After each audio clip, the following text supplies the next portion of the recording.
আজ এক বিচারহীনতার গল্প বলি। ২১শে আগস্ট গ্রেনেড হামলা সকল আসামি বেকসুর খালাস পেল। যদি রাজনৈতিক হয়রানির উদ্দেশ্যে আসামিদের তালিকা তৈরি হয়, তাহলে যারা তালিকা তৈরি করেছে তাদের কেন বিচার হচ্ছে না? আবার এতদিন আসামিদের তালিকা পুলিশ দিতে না পারায় কেন তাদের বিচার হচ্ছে না? নাকি ২১শে আগস্ট গ্রেনেড হামলা বাংলাদেশে হয়নি? প্রশ্নটা এদেশের সরকারের উদ্দেশ্যে আমার। জুলাই বিপ্লব ১ বছর শেষ হতে চলল। বিপ্লব থেকে গণমানুষের আকাঙ্ক্ষা কী ছিল এবং কিভাবে আজ গণবিপ্লব ছিনতাই হতে চলল, তা নিয়ে আমি আজ তরেকের কলামে আমার প্রোগ্রাম গণমানুষের আকাঙ্ক্ষার বিপ্লব এবং এর ছিনতাই নিয়ে আলোচনা।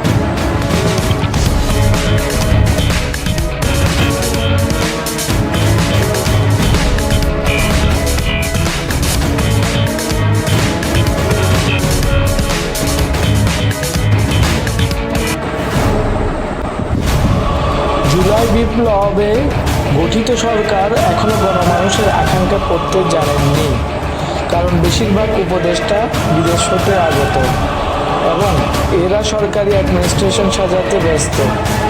আমেরিকা সহ বিভিন্ন দেশে ২বারের বেশি নির্বাচিত জনপ্রতিনিধি থাকতে পারে না, এটা এদেশের জনগণও চায়। কিন্তু বিষয়টিকে হালকা করে দিয়েছে ডক্টর ইউনূসের করিডোর প্রসঙ্গ, ভারতের সাথে অযাচিত বিভিন্ন বিষয় নিয়ে সংঘর্ষ এবং ধর্মভিত্তিক দলগুলো এবং ফিলিস্তিন সমর্থনের নামে ইসলামী দলগুলো বাটাসহ কোকাকোলা ফ্যাক্টরি লুটপাট, মাজার ভাঙ্গা ইত্যাদি।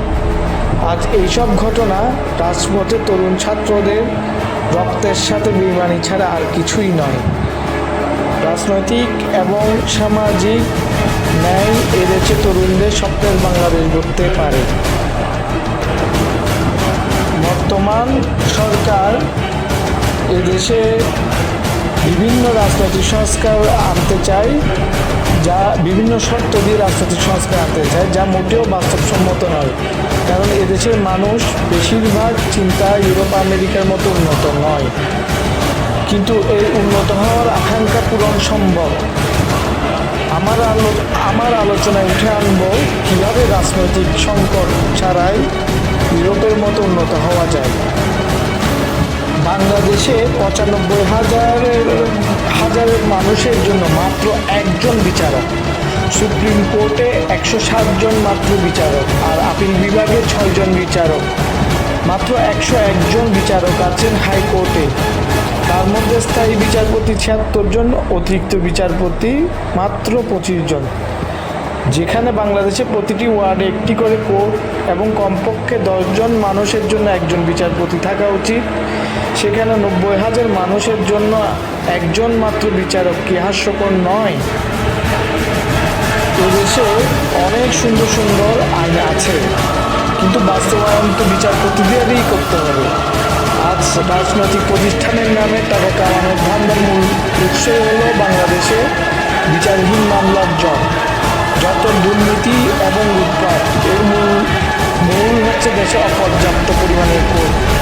যদি প্রতিটি ওয়ার্ডে কোর্ট স্থাপিত হয়, ১০ জন বিচারক দেওয়া হয় প্রতিটা ওয়ার্ডে, এক্ষেত্রে দেশে মামলার জট আর থাকবে বলে আমার কাছে মনে হয় না। এদেশে পাওনা টাকা উদ্ধারের জন্য রাজনৈতিক দলের নেতাদের পিছনে জনগণকে দৌড়াতে হয়, আর এটাই হচ্ছে রাজনৈতিক প্রধান একটা ইনকামের উৎস। এতে যখন কোর্টে মামলাগুলো সুষ্ঠুভাবে বিচারাধীন হবে, এতে রাজনীতি স্বাভাবিকভাবে অলাভজনক হয়ে আসবে, ফলে রাজনৈতিক সংস্কারটা অনেক বেশি প্রাধান্য পাবে। এদেশের অর্থনৈতিক উন্নয়ন এদেশের জনগণ নিজেরাই নিজেদের উন্নয়ন করে নিতে পারবে, কিন্তু মূল সমস্যাটাই হচ্ছে দেশের দুর্নীতি, টাকা পাচার। এই কালো টাকাগুলো বিভিন্ন ইউরোপ আমেরিকায় চলে যায়, আর এই সমস্যার সমাধান তখনই সম্ভব যখন এদেশে ন্যায়ের ভিত্তিতে দেশটি চলবে, আর সেটা বাস্তবায়ন করতে পারে একমাত্র কোর্টই।